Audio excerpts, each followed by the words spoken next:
I do not want you watching this video because that means that you are probably cramming for a test. And real talk, cramming does not work. We want it to, but it just doesn't work that way because neurologically, our brains need a certain amount of time to go through the learning process at like a cellular level. Now, in a perfect world, would have at least 2 weeks to study for a test. You'd feel calm, you'd feel prepared on test day with about 2 weeks of study prep.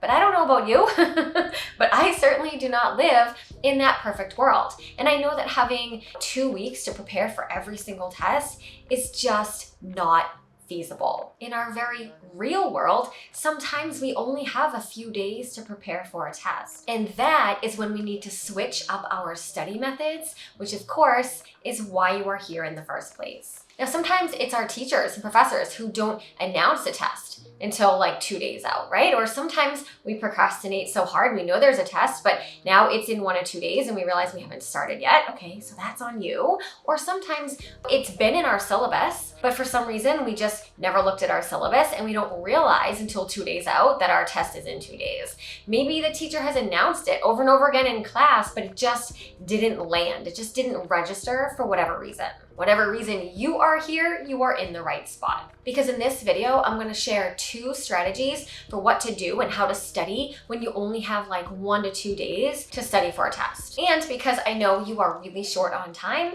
we should get into it.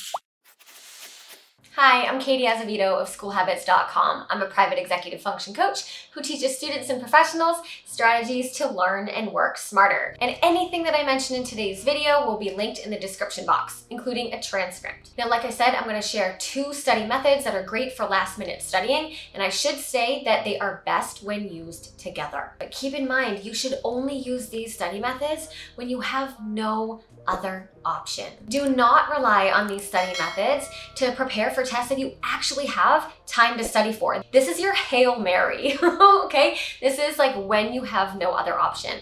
Promise me that. Okay, so study tip number 1 is to study only what you don't know. So when you only have a few days to study, you only have the time to focus on what you don't know. We like to study what we know. It makes us feel good. And we often do that, right? We zoom right into the things that we know because it makes us feel like confident, okay? But you're in a situation where you have to be real and you only have time to focus on what you do not yet know. Now, in order to figure out what it is that you don't know, you have to figure out what it is that you don't know. Oh my gosh, I'm so smart. Okay, here's how we do this. Somewhere you should have a master list of topics that you need to know for the test. This could be in the form of a study guide that perhaps your teacher gave you. It could be, when you just like look through your notes and you see all your notes like chapter 5.1, 5.2, 5.3, and all the key topics. Wherever you're gonna get this information, you need to have or create a master list of topics that are gonna be on the test. Rapid fire, go through the list of topics and eliminate the ones that you feel comfortable with. What's remaining are the things that you're gonna need to study. Now that's a really simple approach. A couple other options to separate what you know from what you don't know. Okay, I'm gonna give you 3 options here. Number 1, use the blurting method. I have an entire video on how to use the blurting method and I will link that below. But to get you started, like just real quick, here's how it works. You take a piece of paper or a whiteboard, something like that, and you take one topic at a time and you write down everything you possibly can, you blurt on that topic. When you get to the point where you can't blurt out anything else and you realize, okay, this isn't sufficient. There is nothing on my paper. There is like, 3 things written and there's a ton in my notes or in the textbook on this, then that's an area that you don't know well enough. And that's what would go on your list of things to study. Another option to separate what you know from what you don't know is attempt to explain the material to somebody else. Yes, go find some unsuspecting person in your household or a friend and try to explain these concepts one by one, whether it's vocabulary words, whether it's, whatever it is that you're studying, explain them to someone else. If you can't verbally articulate something that you're studying to somebody else in a way that they can understand it, that's feedback that you do not know it well enough yourself. Because sometimes what we do is we look at something and we go, oh, I can't really explain it, but I know what it is. Here's the thing. If you can't explain it, you don't actually know what it is. Right? Like we love to tell ourselves that story. But the facts are, if you can't explain it, unless you have like an expressive language deficit, okay, well then I'm not talking about this. But in general, if you can't explain something in a way that someone else understands it, you don't understand it yourself, and that means it goes on your list of things that you don't yet know, which means that is what you are going to study. And then the third way to separate what you know from what you don't know is to use the Feynman technique. I also have a video on how to use the Feynman technique, and yeah, that's going to be linked in the description box. The Feynman technique is a 4-step process that helps you identify what you know versus what you don't know. Okay, I'm not gonna explain the entire Feynman technique here. Again, watch the video, but you wanna make sure that if you're gonna use the Feynman technique to figure out what you know versus what you don't know, plan enough time. The Feynman technique itself takes a little bit of time. So that might be your last resort. Maybe try the blurting method first and try explaining it to someone else. Okay, now whichever of those methods that you use, whether it's, one or all three, at this point, you should have a master list of things that you are going to study. And on this list are the things that you do not know. And that takes us to study strategy number 2, is to use alternative spaced repetition. Now, traditional spaced repetition is one of the absolute best study frameworks that you could possibly use. I talk about it all of the time in my blog on SchoolHabits.com. I speak about it here on my YouTube channel and my podcast and social media, right? You need to understand traditional spaced repetition in order for alternative spaced repetition, which I'm going to explain, to make sense. Now, alternative spaced repetition is, a term that I came up with. So if you haven't heard of it before, it's because I named it that. It is something that I had figured out after years and years and years of teaching. I've been teaching since 2006, so that is a long time. And, to be honest, this sounds absurd, but I've worked with thousands of students one-on-one. So when I come up with a study method, it's not like, oh, this might work. I've tried it for like 20 years and it works. Now, traditional spaced repetition involves planning out multiple study sessions, short study sessions, over the course of 1 to 2 weeks with space or time, right, spaced repetition, in between each study session.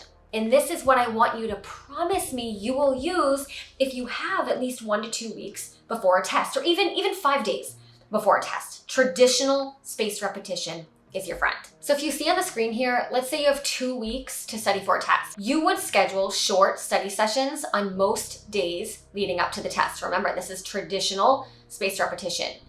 You'd skip some days, like here and here, to give the information time to fade from your memory. That is the entire point of spaced repetition, both traditional and alternative, and I'll come back to that.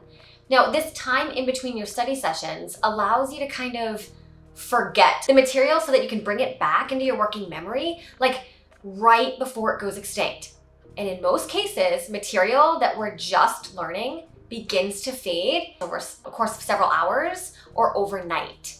But you are here because you want to learn how to, not bomb a test in a couple days. And so you don't have the luxury of overnight to allow for your brain to or start to forget the information. You do not have that luxury. So that is where I have created alternative spaced repetition. And here's how it works. So instead of having short multiple study sessions over a period of 1 to 2 weeks, you create short multiple study sessions over the period of 1 to 2 days. Okay, that just sounds like I'm just like squishing it into a smaller package, but no, because there's something very important that you have to do in between your study sessions that kind of function like what would happen overnight. All right, so let me show you what it would look like if it's a Wednesday and you found out that you're having a test on Friday. So as soon as you find out about your test on Wednesday, you need to use some time on Wednesday to start your study sessions.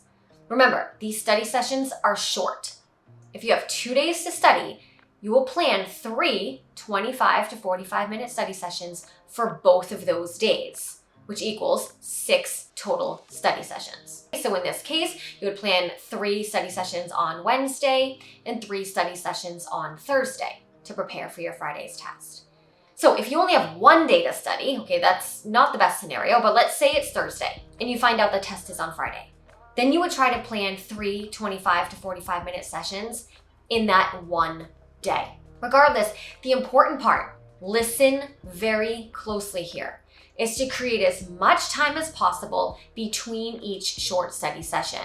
Now, the obvious schedule is to study in the morning, the afternoon, and the night. This is more realistic if you're in college because you have pockets of time during the day, but it's still doable if you're in high school too. You just have to get creative, because sometimes if you're in a funky situation, like you are if you're watching this video, you have to get creative. So get creative and do it anyway.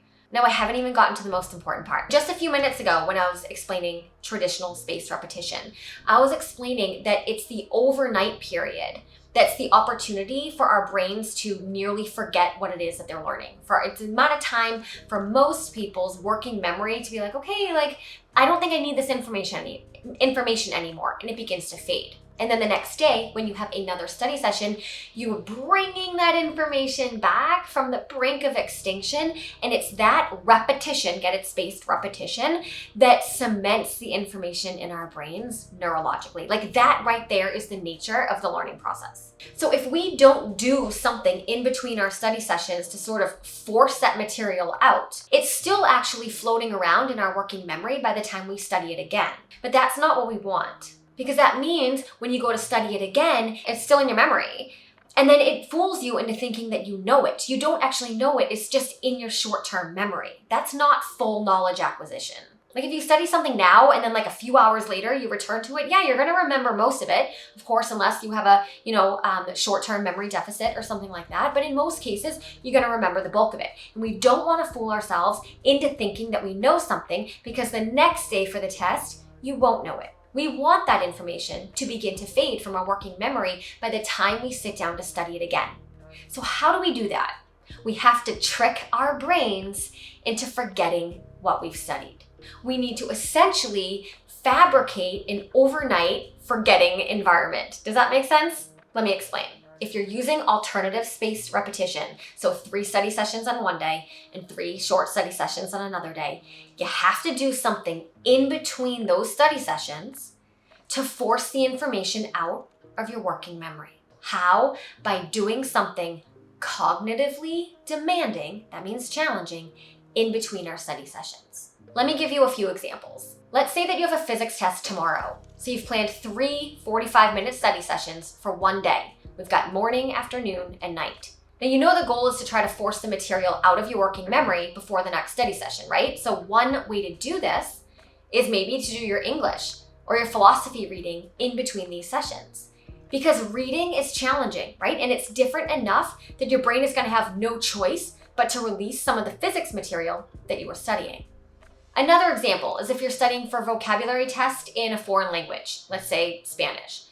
So in between your 3 vocabulary sessions, let's say morning, afternoon, and night, you would do something very different from that type of material. So again, you could read something for another class. That's probably going to be reading in your native language, which is different from your foreign language you're studying. Or maybe you can move on to your math homework. Moving on to some kind of challenging assignment is going to demand your brain space, which means that it's going to have to release some of those foreign language vocab words in order to move on to something else. Remember, that is a good thing.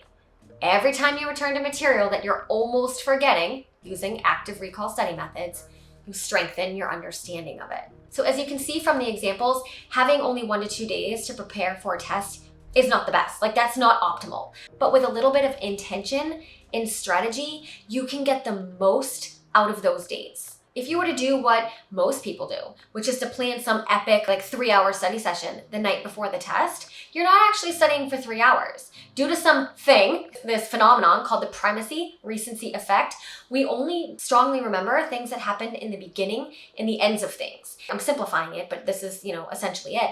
If you have a 3-hour study session, you're remembering maybe half an hour of material at the beginning of the 3-hour study session and half an hour material at the end. The stuff in the middle is all wah, wah, wah. Okay, so out of a 3-hour study session, you're only really acquiring information for 1 hour. That's a waste of your time.